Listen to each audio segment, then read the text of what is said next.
Welcome again to another edition of the Church Solutions Podcast.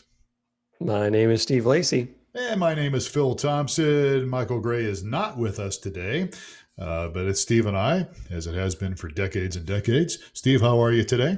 I'm doing okay. Do you know what happened last year at this pretty much exact time last year? Um, I know March is it the 11th, right? Yep. Um, yes, I just watched a news thing on it, and I'm trying to remember what happened today on March 11th. It was not COVID related, right? Well, that's what What I'm was thinking. it? Maybe something else. Maybe you're thinking something else. But my understanding is COVID-19. That's when everything started to get in the process of starting to shut down Yes. on this day a year ago, and Yes. I that's think where. actually it may have been. I think the NBA may have canceled one of their first game. Yeah, I think that's They true. can't think that was the mark. Yes, March 11th, because Yeah, the date that stands in infamy for me is March 15th, right. because that was a Sunday. The Yeah, 11th was just a Wednesday, which, yeah, that was not a big deal. yeah. I was on staff part time at my church, and March 8th was our last service, and in the facility. And I remember, a few days later having a conversation with our leadership team about what are we going to do, and we decided not to meet, and we haven't met since, just because of our situation. It's very difficult. But I'm no longer on staff at that church, so I don't know what they're doing, but they're going to probably hopefully meet pretty soon here. As you know, vaccines are getting out, and slowly but surely people are being vaccinated, and but there are still people staying away from church, and it certainly has. This past year has certainly changed uh, how we do church, how we live our lives, how we relate to people. It's been really quite an interesting year, to say the least. Yes. And what is coming up in the beginning of April? Well, I'm glad you asked that question because Easter is coming up. April 4th is going to be Easter. Last year, I think it was April 12th. And April 4th is Easter. And I thought today we would talk a little bit about some ideas for Easter, especially when it comes to streaming. It's not too late to be able to implement some things. I do want to say this right before we get into this topic is we have a brand new product out. And if you have not heard about it or checked it out, folks, go to mychurchdaily.com. Mychurchdaily.com, because it's a great tool that we just released, and we're actually going to do a webinar on it. When's the webinar, Steve? We don't have this in our notes, but I think it's March 31st is the webinar Okay. on how My Church Daily worked. But just real quickly here, I know we're getting off track, but I think this is important. MyChurchDaily.com. You can go there and look it up, but it's a tool that enables your church to be able to do what we would call flash briefings on Amazon's Alexa. And so very simple, very easy to do it. And you could better connect with your church, your members, and your people by, there's a ton of, like well over 30% of Americans have a smart, what do you call it, Steve? A smart speaker or whatever? Is that A what you're smart calling it? speaker, Yeah. yes. Alexa is, Amazon and Alexa, or a yeah, Google Home, or a yeah. Apple. What do they call it? I don't know. I don't know what Apple has They- has as far as a smart speaker, but we're talking about Alexa here, yes. and see, my Alexa is already going off here because I have it on my tablet. But yeah, this just a little commercial here, guys. We don't usually do commercials, but mychurchdaily.com. If you're interested in it, check it out. You can do a free trial, and you could actually have people, add your church to their flash briefings. And if you don't know what any of that is, just go to mychurchdaily.com, and you'll see it there, and we can help you. All right. Sounds good. All right. Ideas for So Easter Easter. service. Yeah, Easter service. So still in a pandemic, of course. More and more people are meeting. Some have removed restrictions altogether. But there's still a lot of things going on, and there's still a lot of people that are not going to church because of COVID. And so I want to just encourage people today that really put some effort into your live streaming. You should continue to do it. We've had several guests on here. Phil Cook was one of them, talking about why your live still matters more than ever. Kenny Jong talked about how as churches we should put effort into our streaming. It shouldn't be an afterthought. It shouldn't be a cut and paste. I loved his analogy of cut and paste. People are just doing cut and paste, but it shouldn't be that way when it comes to your streaming video. You really should put some energy and effort into it, and that's what we're going to talk about today. Yes, the world has shifted. I mean, it's I now don't have to go into work to get my work done, right? I work, a lot of people are working from home, and a lot of people have taken that same approach with church, where I don't actually have to go into church to get my church. So I think people have taken on that philosophy, even, post-COVID. I think people are going to shift the way they do church, and streaming is going to be, I think, a much bigger part of it. So absolutely. And so let's talk for just a few minutes here about how we can make our streams better. Let's give you some ideas here about it. And again, I'm just going to say this, as you just mentioned, people are looking, they're not going out and doing some of the things they used to do with work and church and all that. So live streaming really allows people to connect wherever they are. And as we've talked about over and over again, one of the two most popular holidays for churches where people actually are interested in spiritual things, actually interested in a service, are Christmas, the Christmas season, and Easter. And so Easter's coming up. It's a great way to introduce new people to your church. There are people still looking for spiritual answers out there, and they're going to be looking on the internet. They're going to be doing searches to see, okay, it's Easter. I've heard about this Jesus. I was went to Sunday school classes when I was younger. I've got young kids now. I'm married. I've got some kids. I'd like to introduce them to faith.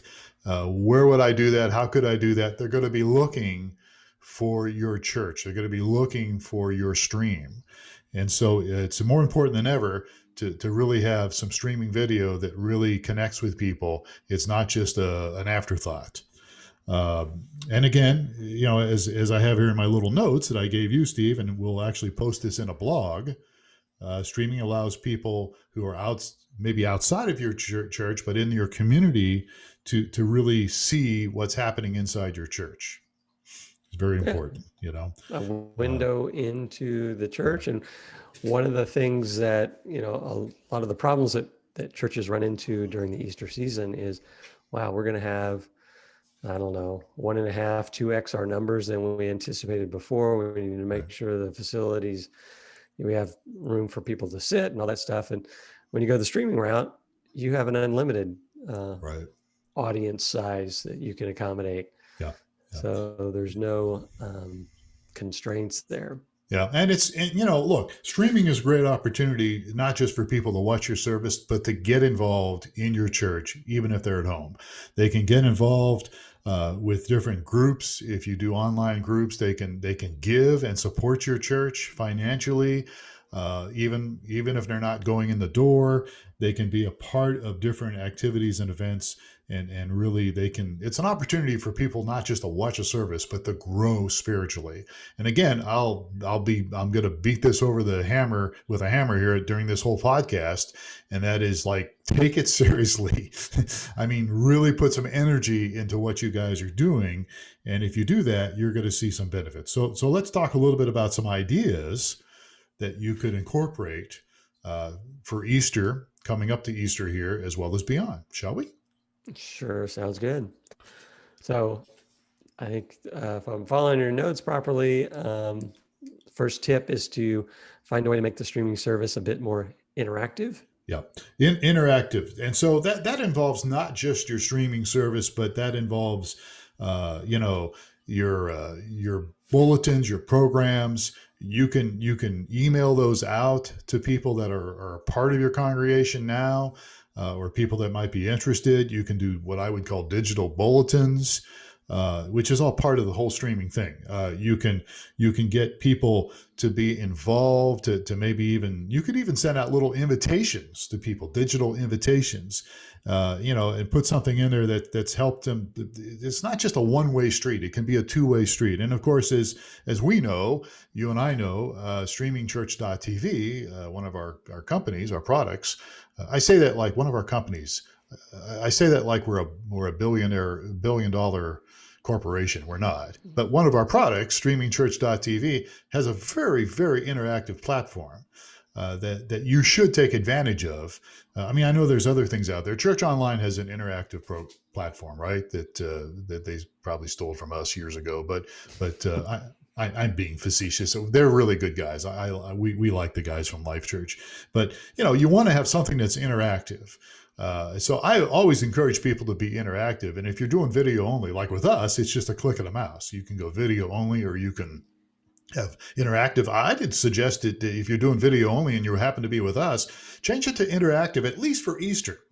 So to give people an opportunity to chat and reach out to people and connect with people, find ways to make things more interactive. Put your brains together, get your team together, put some thought into it, and let's not just throw up a video, but let's make it interactive in lots of different ways.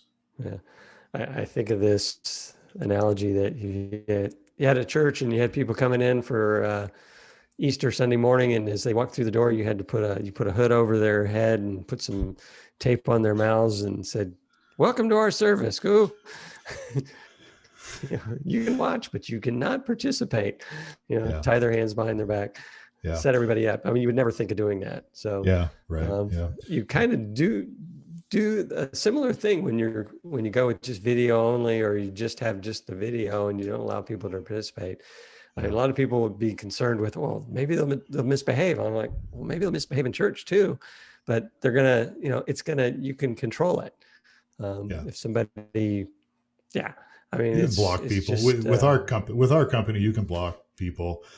That rarely happens. It rarely happens. True, but I'm just encouraging people to open up and allow the interactivity, and you can address any situations that occur, but because you would never consider having people come to your church and, sticking a hood over their head and tape their mouths shut so they couldn't participate. It would just be crazy.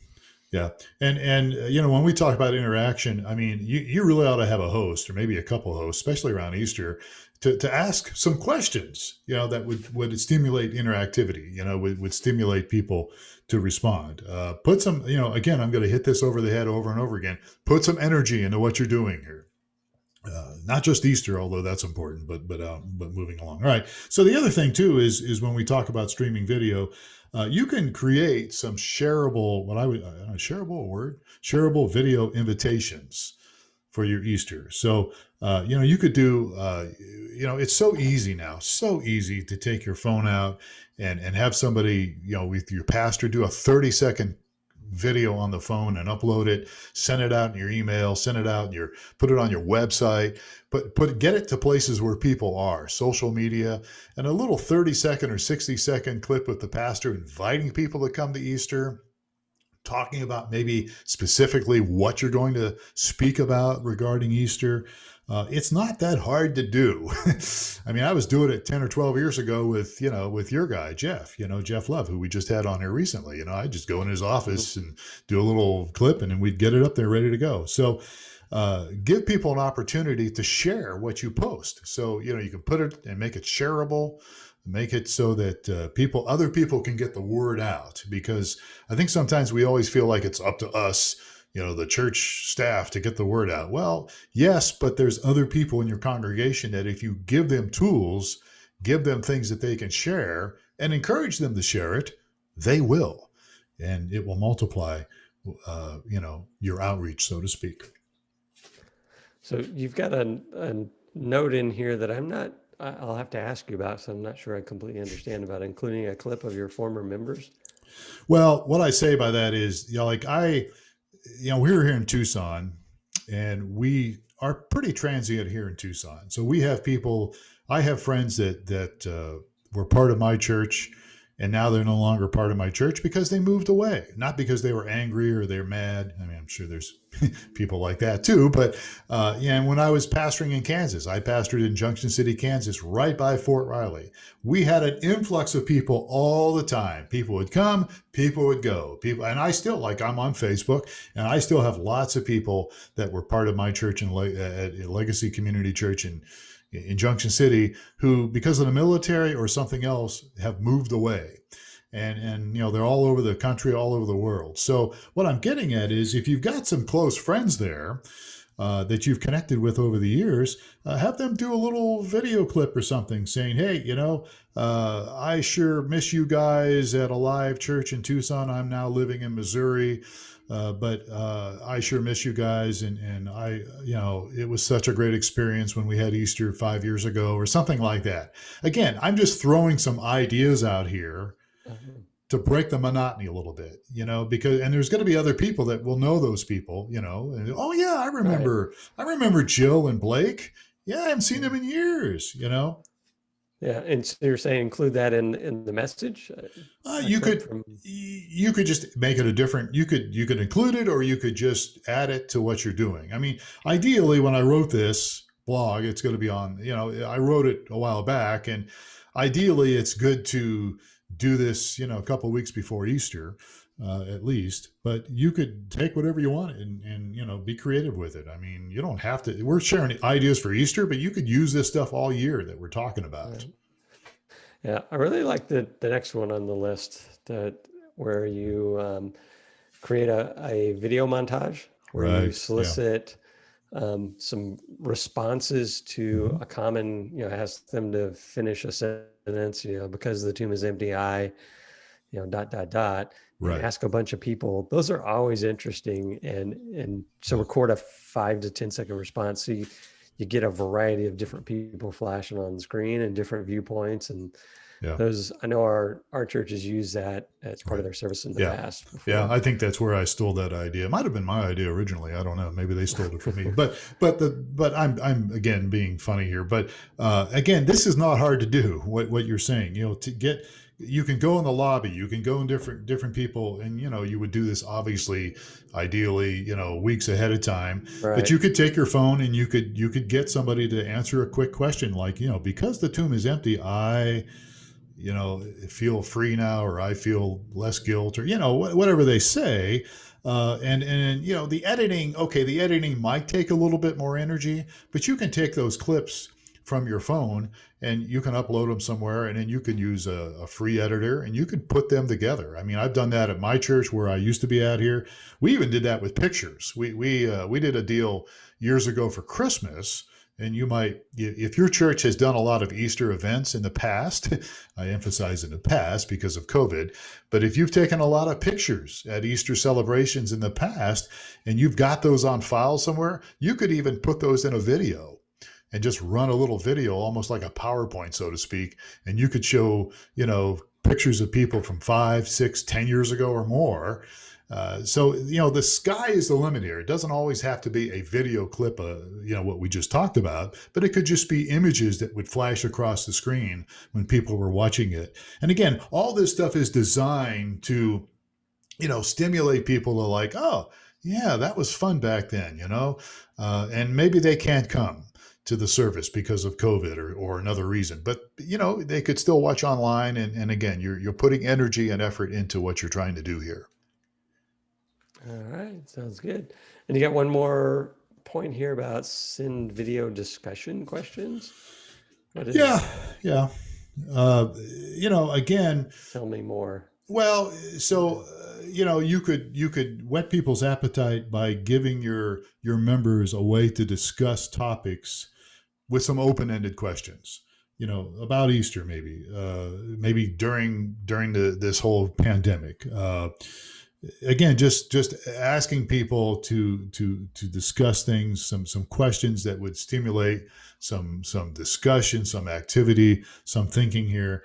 And again, you can do it all sorts of different ways. You could just send out a video with the pastor or one of the leaders asking this, and then people could respond via email. They get the video and the email and the newsletter, and they could respond a certain way. I'm throwing things out here, but I don't have anything in mind other than just getting people talking. At our church a couple of weeks ago, we the staff reinvigorated something that we did, I don't know, started maybe 10 years ago, where during the message, the pastor asked a question and then invited people either to respond in the chat room or to send text message to a number. And then he collected, he had the web host collect up all the responses to the question, as he taught. So the beginning of it may be, I remember that. I was the web host, I think. Yeah.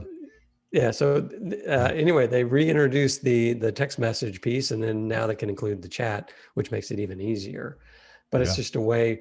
And then at the end of the message, he would go and read responses.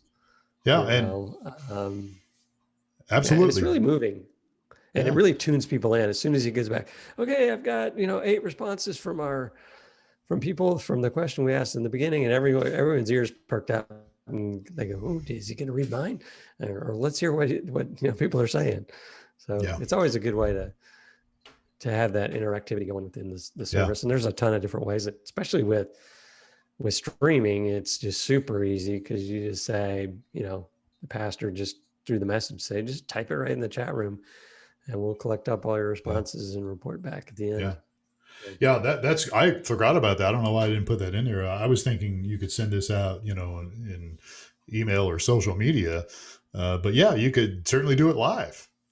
Right. Yeah. At the beginning of the message, what does your father mean to you? Or, whatever it may be. It's different depending on what the message topic was. It was always a question that was aligned with that. And it was just good to hear what people responded. And you had the luxury of being able to curate the responses as well. So you can go through and go, wow, I got 25 responses, or I got 10 responses, and we're going to read these 3, and avoid these others. So.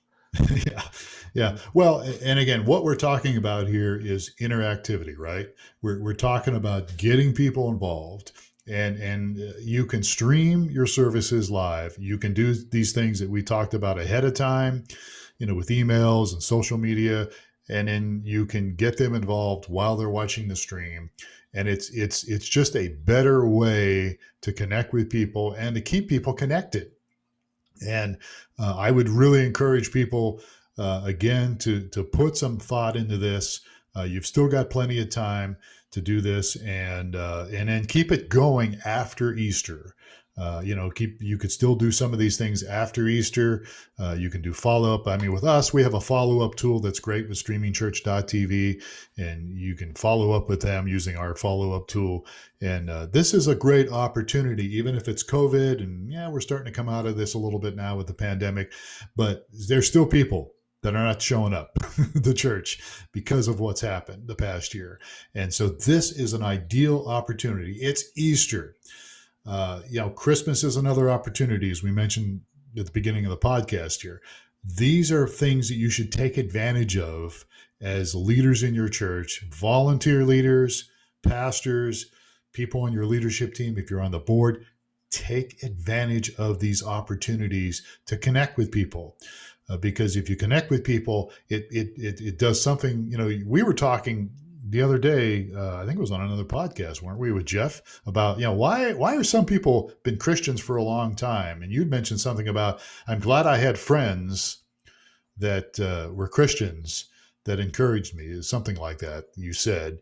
And it was all about relationships, right? I mean, and so if you can bring relationships into this, it will help people grow spiritually and bring stability to their life. Right, exactly.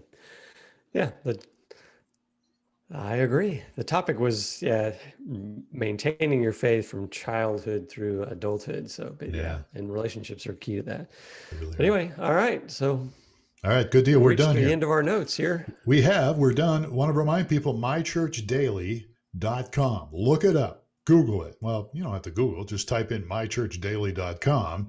And if you want to possibly do a free trial with that, you can use the tool that we've developed so that people in your members can add your church to their Amazon Flash briefing, and they can hear from your leaders, from your pastor, and they do it every single day if you want. And record. You just upload some short little audio clips, encouraging people. We've got a bunch of stuff, about content and how to do all that. Just go to mychurchdaily.com. It's our new product. Take a look at it, and we'd love to get your feedback on that as well as this podcast. We've been doing this for a long time. Let's hear from you about some of these ideas that we just talked about for Easter service. All right, sounds good. My name is Phil Thompson. He is Steve Lacy. And if we can help you, as usual, with anything for your church, we've been doing this for a long time, working with churches in lots of different capacities. If we can help you with technology or even other things, please reach out to us. support@streamingchurch.tv. And take care of yourselves. We'll catch you next time on another edition of the Church Solutions Podcast.